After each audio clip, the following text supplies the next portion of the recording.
and spiritual, and it is righteous. And two of its 6 eyes are in the position of eyes, 2 on the top of the head, and 2 in the position of the thigh.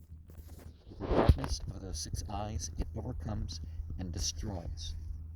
Of the 9 mouths, 3 are in the head, 3 in the hump, and 3 in the inner part of the flanks, and each mouth is about the size of a cottage, and it is itself as large as Mount Pahlavi. Each one of the 3 feet, when it is placed on the ground, is as much as a flock of 1,000 sheep comes under when they repose together, and each pastern is so great in its circuit that 1,000 men with 1,000 horses may pass inside. As for the 2 ears, it is Mazenderan, which they will encompass. The 1 horn, as it were, of gold and hollow, and 1,000 branch horns have grown upon it, some befitting a camel, some befitting a horse, some befitting an ox, some befitting a donkey, both great and small. With that horn it will vanquish and dissipate all the vile corruption due to the efforts of noxious creatures. When that donkey shall hold its neck in the ocean, its ears will terrify a Sahmed, and all the water of the wide-formed ocean will shake with agitation, and the side of Ganavad will tremble. Shivaned, when it utters a cry, all female water creatures of the creatures of Uharmazd will become pregnant, and all pregnant noxious water creatures, when they hear that cry, will cast their young. When it stalls in the ocean, all the sea water will become purified, which is in the 7 regions of the earth.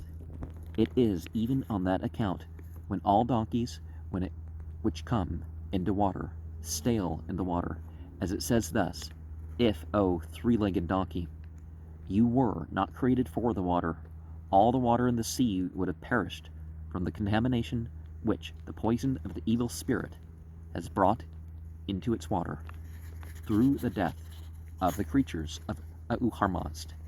Kistar seizes the water more completely from the ocean with the assistance of the 3-legged donkey.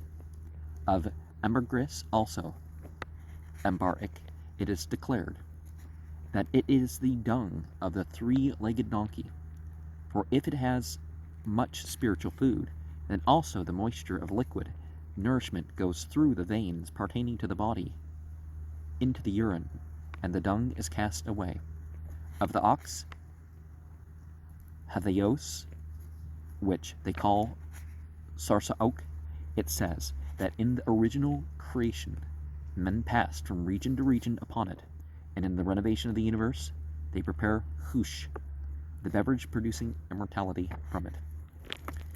It is said that life is in the hand of that foremost man at the end of his years, who has constructed the most defenses around this earth until the renovation of the universe is requisite.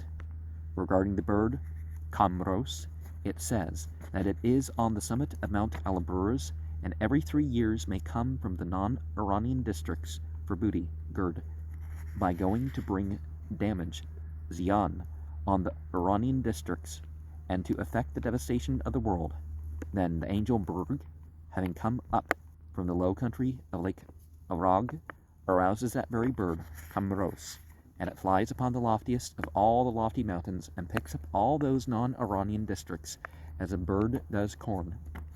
Regarding Karsipt, they say that it knew how to speak words, and brought the religion to the enclosure which Yim made, and circulated it. There they utter the Avesta in the language of birds. Regarding the oxfish, they say that it exists in all seas. When it utters a cry, all fish become pregnant, and all noxious water creatures cast their young. The griffin bird, which is a bat, is noticed, card, twice in another chapter. Baba.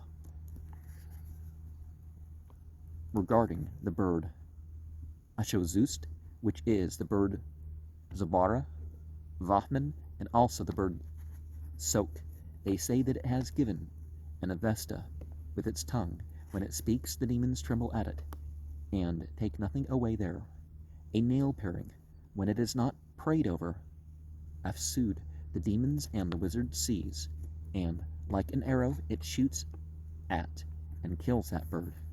On this account, the bird seizes and devours a nail paring, when it is prayed over, so that the demons may not control its use. When it is not prayed over, it does not devour it, and the demons are able to commit an offense with it. Also, other beasts and birds are created, all in opposition to noxious creatures, as it says, that when the birds and beasts are all in opposition to noxious creatures and wizards and so on.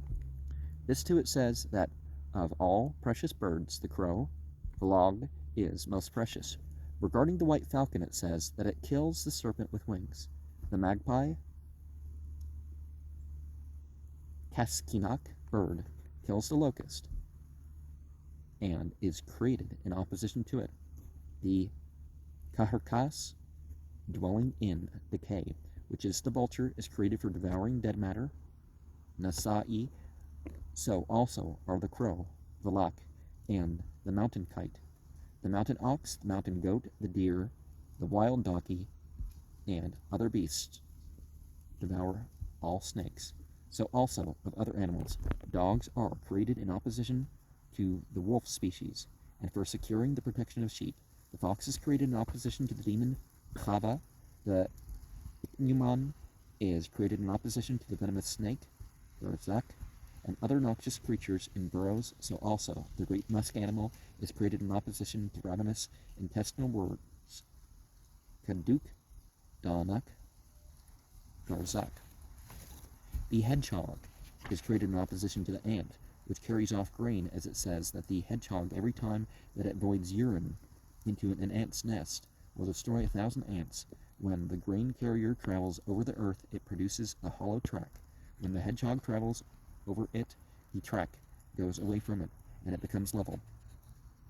The water beaver is created in opposition to the demon which is in the water. The conclusion is this, that of all beasts and birds and fishes, every one is created in opposition to some noxious creature. Regarding the vulture, Karkas, it says that even from his highest flight, he sees when flesh the size of a fist is on the ground, and the scent of musk is created under his wing, so that if in devouring dead matter, the stench of the dead matter comes out from it, he puts his head back under the wing and is comfortable again. Regarding the Arab horse, they say that if in a dark night a single hair occurs on the ground, he sees it. The cock is created in opposition to demons and wizards, cooperating with the dog, as it says in Revelation that of the creatures of the world, those which are cooperating with Srosh in destroying the fiends are the rooster and the dog. This too, it says that it would not have been managed if I had not created the shepherd's dog, which is the Pasus Harufa, and the house watchdog, the Visharufa, for it says in Revelation that the dog is a destroyer of such a fiend as covetousness among those which are in nature a et of man and of animals. Moreover, it says that inasmuch as it will destroy all disobedience, when it barks, it will destroy pain, and its flesh and fat are remedies for driving away decay and pain from men. Uharmaz, great, nothing, useless, whatever. For all these kola ma'eh are created for advantage. When one does not understand the reason of them, it is necessary to ask the Dastur, high priest, for his 5 dispositions, Kuk, are created this way, that he may continually destroy the fiend. Or we can think of these things in symbolic ways, like the 3-legged donkey-like creature. Well, it doesn't mean they're not trying to describe some spiritual being that, this is just the best way we can think of it. Like the species of entity that we can call Baphomets. It's not really a goat head, it's not really bat's wings and all that, but it reminds you of that. And in the Quran, we have an idea of everything created in pairs, and rather than one type of physical creature being inherently evil or whatever, that's I wouldn't say that that's the point, but we kind of get that too. The dog and the donkey see more infrared. Well, I mean, their vision is far more in that spectrum. Well, the snake is too, right? But and the chickens, see more of the ultraviolet, so they both work as signs to the humans. But the dog, the dog is not just some lap dog in this tradition. It's they're functional dogs, they're shepherd's dogs and such like that. But I would not recommend eating the eating the dog, as much as I do have a lot of Scottish, Irish, English, German, that area. I have Teutonic ancestry, and we definitely ate dogs. But I'm gonna have to pass. And there's certain health reasons why you shouldn't have dogs too. It's not just religious. Thanks.